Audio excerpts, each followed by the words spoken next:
Why did you ask the question now of Alabama's greatness historically? After seeing what they did to LSU, that stood out. You know, I mean, I'm not sure LSU is a great team, but it's a very good team, and that environment was crazy, and they totally dominated them. And that's when I started thinking, okay, this Alabama team looks like one of the best teams I've ever seen.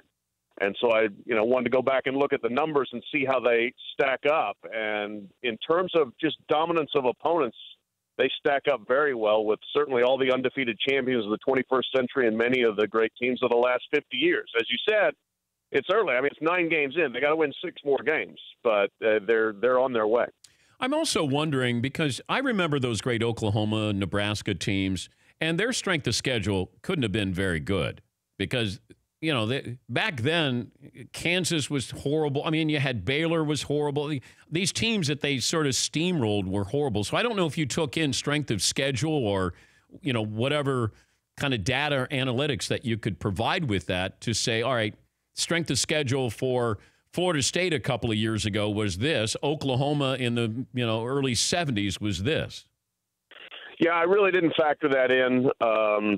It's hard to say. The one thing that you did have back then, I mean, there was the Big Eight, and they would play 7 conference games, which left plenty of non-conference games, and people played pretty good schedules. Not necessarily Nebraska. Nebraska didn't, but Oklahoma would play USC.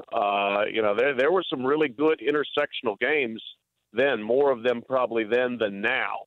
I think we could probably look at Florida State's schedule in 2013 too, and say the ACC at that point wasn't great. Clemson hadn't become Clemson that we see now, and the rest of that league wasn't that great. But I think, if you go through an SEC schedule like Alabama's going through and you're just beating the snot out of everybody, you're pretty darn good. For more Dan Patrick Show, tune to Audience Channel 239 on DirecTV or download the Dan Patrick Show app.